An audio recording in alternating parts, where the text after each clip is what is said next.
그러니까 너가 잘못한 거다. 우리 PD님이 잘못하신 거다. 유전적인 면이 좀 큽니다. 엄마가 잘못한 아 칼로라야 이거는. 영원히 충치가 안 생길 수 있을까? 뭐 그거는 현실적으로 불가능하죠. 둘째 어금니는 치아 홈메오기를 안 하는 경우가 많아요. 왠지 아세요? 안녕하세요.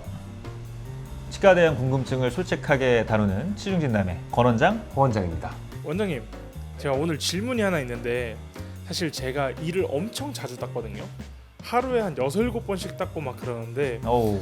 그런데 치과를 갔을 때 어금니에 충치가 있다는 소리를 듣고 정말 충격을 받았어요. 이번 주제는 양치를 열심히 하는데 왜 충치가 생기는 걸까요? 입니다.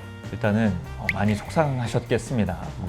심심한 위로의 말씀을 전해드리고, 양치를 열심히 하는데 충치가 생겨요, 또는 저 친구는 양치도 안 하는데 왜 이가 튼튼하지? 라는 말들 들어보셨을 텐데 여러 가지 요인들이 있죠. 자, 대표적으로 떠오르는 원인이 뭐가 있을까요, 원장님? 일단 저는 양치질을 제대로 하고 있는가는 한번 점검해 볼 필요가 있다고 생각이 들어요. 그러니까 너가 잘못한 거다. 우리 PD님이 잘못하신 거다. 이게 좀 더 젠틀하게 돌려서 표현하면 올바른 양치질이 되고 있느냐, 그것을 한번 자가 점검을 해봐야 된다라는 말씀이시죠. 그렇죠. 양치질에 관련된 콘텐츠 한번 다뤘던 것 같아요. 칫솔질. 맞아요, 있어요. 그걸 참고하시면 될 것 같고, 그럼 권 원장님 생각하시는 좀 다른 이유가 뭐가 있을까요? 요것도 사실 너무 뻔한 대답인데 유전적인 면이 좀 큽니다. 엄마가 잘못한 칼로라야 이거는. 죄송합니다. 이제 내 입안의 상태나 뭐 잇몸 뼈라던가 아니면 치아의 어떤 그 구조들, 화학적인 구조들이겠죠. 그런 것들이 유전 영향을 많이 받거든요. 이게 정말 그 피를 타고 내려온 그 DNA의 유전적인 요인도 하나 있고, 그렇죠. 그리고 완전 어릴 때, 막 태어나서 그 신생 아일 때의 그 환경도 되게 중요해요. 구강상주균이라고 하죠. 음. 구강은 일종의 생태계인데 세균도 살고, 세균도 다양한 세균이 살고 있어요. 근데 그 세균 중에 충치를 좀 심하게 유발하는 균들이 있습니다. 스트레프토코커스 뮤탄스균이나 몇 개 있어요. 그런 것들이 이제 입안에 자리를 잡아버리면 계속 충치에 좀 취약한 이제 구강 환경이 되는 거고, 보통은 부모님 걸 무조건 따라갈 수밖에 없죠. 그 상주균은 부모님은 무조건 신생아랑 접촉을 할 수밖에 없기 때문에 부모님 거를 따라가는 경우가 많습니다. 그래서 이게 뭐 유전이 충치에 있어서 절대적이라는 게 이제 어떤 부모님에게 그 핑계를 전가시키려는 것이 아니라, 이제 우리가 입속에 있는 세균들이 결국 말썽을 일으키거든요. 충치도 결국 충치균 때문에 생기는 것이 맞고, 어떤 염증들도 그런 이제 곰팡이라던가 세균들에 의해서 생기는 게 거의 대부분입니다. 그렇죠? 막 무리한 힘이 가해지지 않는다면요. 그래서 그런 것들을 어릴 때 내 입에서 딱 이제 만들어지는 그런 세균의 생태계가 일반적이고 뭐 좀 건강한 어떤 조합이 돼야 되는데, 초반에 어떤 충치균의 비중이 높다던가 아니면 어떤 곰팡이균이 막 들어온다던가 하면 이제 어린 나이에서부터 충치균이 활발하게 활동을 하게 되고 계속 충치가 이어지는 악순환이 될 수 있어요. 그래서 그런 부분들에 있어서 이제 우리 아기 엄마, 아버지 되시는 분들이 계시다면 그런 부분들도 한번 좀 참고하셔서 육아를 하시는데 좀 더 신경을 써주시면 좋을 것 같습니다. 그리고 또 하나, 사람은 원래 충치가 생긴다, 그런 것도 있을 수 있는데, 소화 열구, 오랜만에 기억나는 핏 앤 피셔. 핏 앤 피셔. 그게 원인이 될 수도 있죠. 사람은 충치에 취약한 치아 구조를 가지고 있습니다. 애초에 치아를 보면은 솟아있는 언덕, 교두가 보일 거고, 계곡이 보일 텐데 그루브가 보일 거고요. 이 그루브의 구조를 자세히 보면 위에는 좁은데 밑에가 넓은 소화 열구라는 구조를 가지고 있고요. 이 구조는 태생적으로 취약해요. 제가 볼 때는. 영원히 충치가 안 생길 수 있을까? 뭐 그거는 현실적으로 불가능하죠. 그래서 저희가 자료화면 띄워드릴 텐데 보시면 치아의 골짜기 같은 부분이 겉으로 볼 때 완전 얇은 머리카락처럼 선이거든요. 근데 그 안에는 또 빈 공간이 동굴처럼 조그맣게 있어요. 거기에 만약에 세균이 침투를 하거나 충치가 초기 단계로 시작이 되면 닦을 도리가 없습니다. 칫솔모가 못 들어가요. 그러면은 양치를 이제 PD님처럼 6번, 7번 하셔도 이미 시작되고 침투된 거를 막을 도리가 없기 때문에 그런 부분에 있어서는 또 조기에 검진하고 캐치해내고 필요하면 치료까지 좀 해주셔야 어떤 충치가 막 심해지는 것들을 좀 방지할 수 있지 않을까. 그래서 소아치과에서 하는 게 뭐죠? 치아 홈메오기를 하죠. 그거를 실란트라고도 합니다. 그래서 이게 또 국가보험이 되는 진료지 않습니까? 그래서 이제 아이가 영구치가 막 나기 시작하는 시즌이 되면 부모님들이 손을 잡고 소아치과로 데려가시죠. 가셔서 이제 치아 홈메오기 하러 왔어요 하면 이제 전문의 선생님들께서 막 이렇게 치아 홈메오기를 해주시는데 그런 것들이 정말 도움이 많이 돼요. 근데 실란트는 거의 대부분 또 깨져나가거나 약하죠. 2차 충치가 좀 생기더라고요. 근데 그래서 피할 날도 있잖아요. PRR 프리벤티브 레진 레진 리스토레이션이라는 그렇죠. 용어가 있는데 치아 혼매우기랑 개념이 똑같습니다. 근데 이거는 이제 그런 골짜기 부분을 아주 미세한 그 도구로 살짝 갈아낸 다음에 레진을 흘려 넣어요. 그러면 V자 골짜기가 U자가 되겠죠. 그렇죠. 뭐 칫솔 모두 잘 닦고 관리도 잘 되고 뭐 충치도 안 생기고 이제 그런 것들을 저희는 권장을 드리고 영구치가 보통 얘기가 좀 깊어지는데 어른이들이 첫 번째 큰 어금니가 이렇게 뿅 먼저 올라오거든요. 그 다음에 둘째 어금니 올라오고 그 다음 사랑니인데 첫째 어금니까지는 치아 혼매우기를 해주세요 부모님들이. 근데 둘째 어금니는 치아 혼매우기를 안 하는 경우가 아, 많아요. 경우가 많죠. 왠지 아세요? 둘째 어금니 올라올 때가 사춘기라서 그래요. 부모님 말을 안 들어요. 안 따라와. 그래서 거기도 혼매우기를 하러 치과를 안 가요. 그래서 보면은 앞에는 혼매우기가 다 잘 돼 있는데 뒤에 거는 그런 그루브들 골짜기들이 남아 있어서 거기만 충치가 또 진행되는 젊은 분들도 꽤 있어요. 그래서 그런 부분은 전 좀 아쉬운 것 같아요. 이게 음. 그냥 레진 치료 10만 원 뭐 이런 식으로 그냥 책정이 돼 있는데 사실 초기에 오면 굉장히 조금 갈아내고도 레진을 할 수 있단 말이죠. 아 그래서 내가 디테일하게 수가를 조정해 놨어.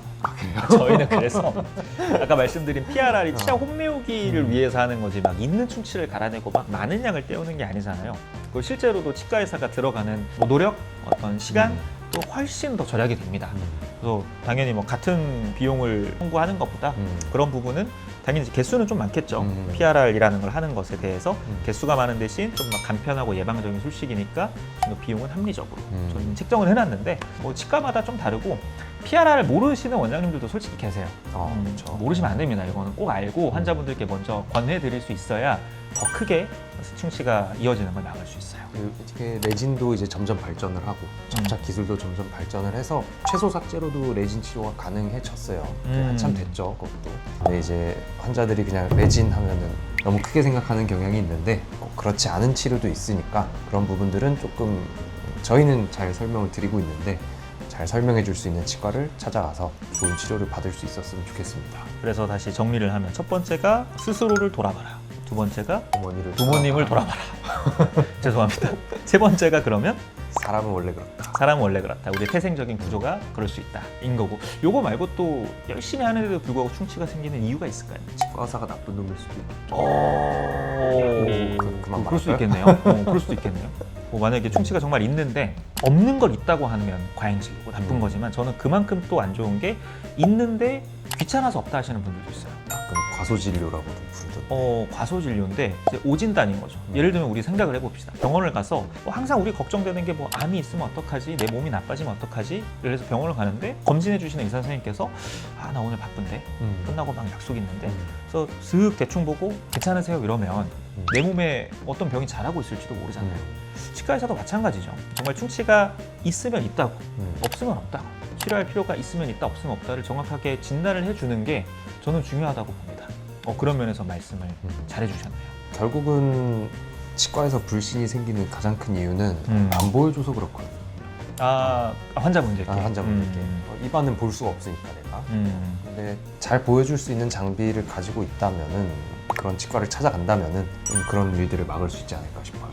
저희가 깨알 자랑을 하면 저희 치과 오시면 환자분들이 좀 놀라시거나 약간 귀찮아하시는 분들도 계세요. 왜냐하면 엑스레이도 있고 저희 DSLR 카메라로 확대해서 치아도 자세하게 찍고 그다음에 뭐 큐레이라고 하는 광학 장비로 정말 충치균이 있는지도 필터링해서 또 찍거든요. 단계를 다 하니까 환자분들께서 아니 무슨 이렇게 막 검사를 많이 해요 하시는데 하지만 사진 찍는 건 저희 뭐 따로 비용도 안 받거든요. 근데 그렇게 하는 이유는 다 찍어 놓은 걸 가지고 환자분들께 직접 보여드리면서 소통하고 설명하기 위해서 저희는 그렇게 하고 있습니다.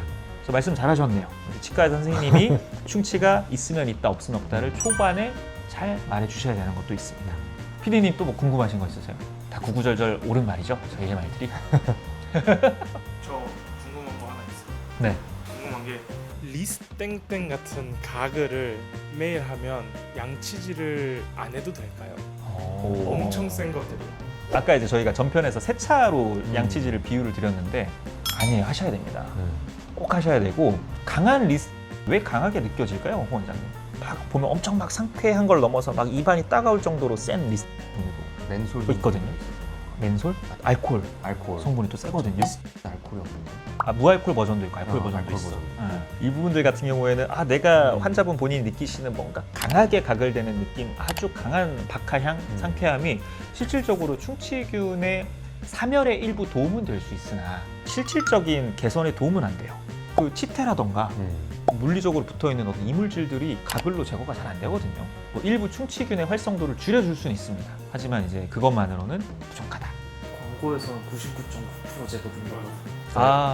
유해균을 제거를 할 수 있는 건데 기계적인 세척이 안 되지 않을까?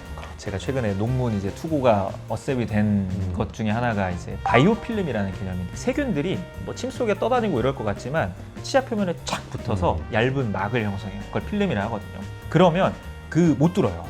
리스트든 강한 가글이든 절대 못 뚫습니다. 그 세균들도 아주 진화를 많이 했기 때문에 자기들을 보호하기 위해서 강한 방어막이 있어요. 그런 것들은 양치질로 물리적으로 제거를 해주셔야 됩니다.